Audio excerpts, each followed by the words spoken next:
This is a special Oscars edition of the Tipsy Diaries. The Oscars are a long night, they're a fun night, and they're sometimes a little bit of a tedious night, so you need to have some drinks to guide you through the experience, but what to serve? We have asked 4 different New York bartenders to pay tribute to 4 different nominated performers with cocktails named for those performers. We have the Jeremy Renner, the Helena Bonham Carter, the Natalie Portman, and the James Franco.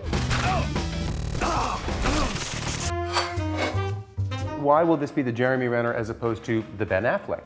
He was Irish American, and I thought that I'd use 2 products, one being Jameson Irish whiskey and one being Rittenhouse. A hot-tempered Irish American is handled by this. Exactly. Okay. This sounds like a pretty powerful cocktail. Yeah. Am I going to be standing after I sip this? Hopefully. An ounce of the Jameson, Rittenhouse rye. Then we're going to do ½ ounce of Chinard. And then, even though he was a bit crazy, he definitely had some values. I think we're just going to lighten it up a little with 3/4 ounces of the Dolan. Now, why is the Dolan family values? Why are we getting all Republican right here? We're not getting Republican. We have these big, robust ingredients, but then the Dolan helps mellow it out and bring it all together. Okay. It's a touch of sweetness with the looks of it. Because even a guy like Jeremy has a sweet underbelly. He definitely had a sweet side.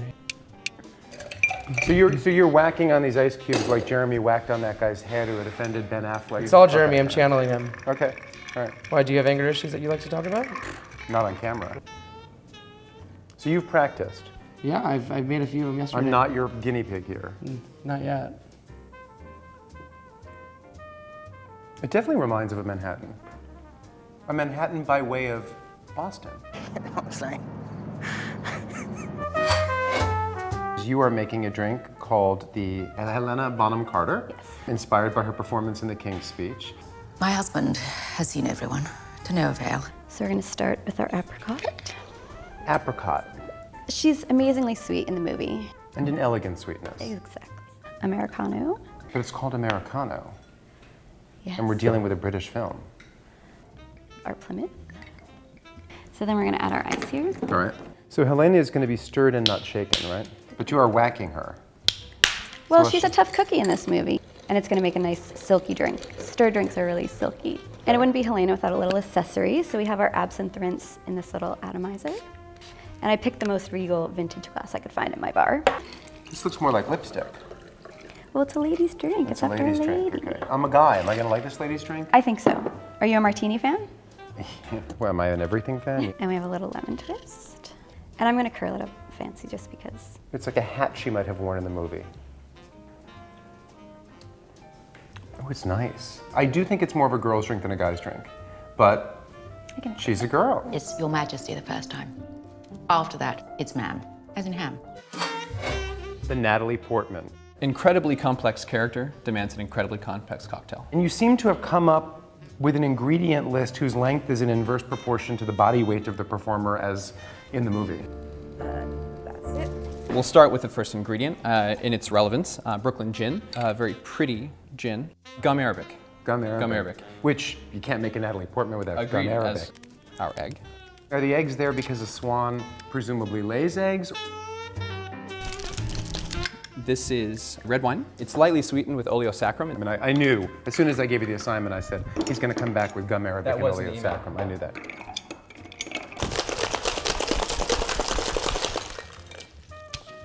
Okay, I have no hearing anymore, but So dramatic.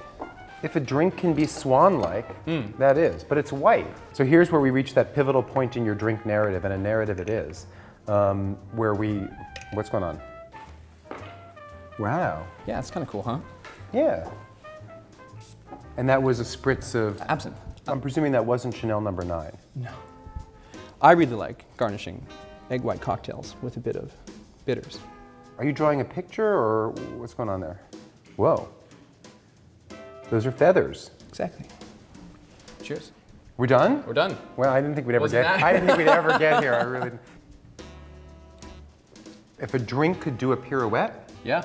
this is the drink that could do a pirouette.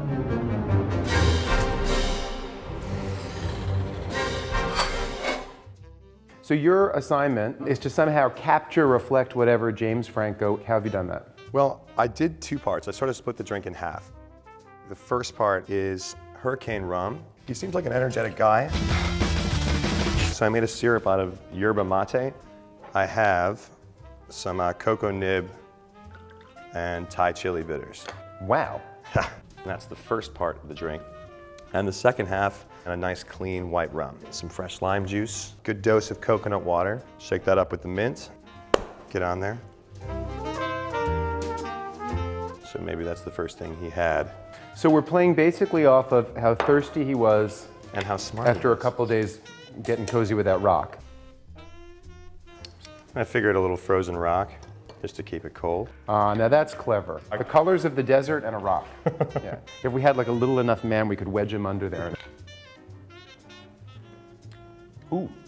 Yeah, I feel like I could take classes at Yale. I feel like I could make an appearance on General Hospital. Oh, that's nice. This is minty, refreshing. If you're looking for a drink to pave the way to self-amputation, this is getting you toward an anesthetic effect that you would very much want.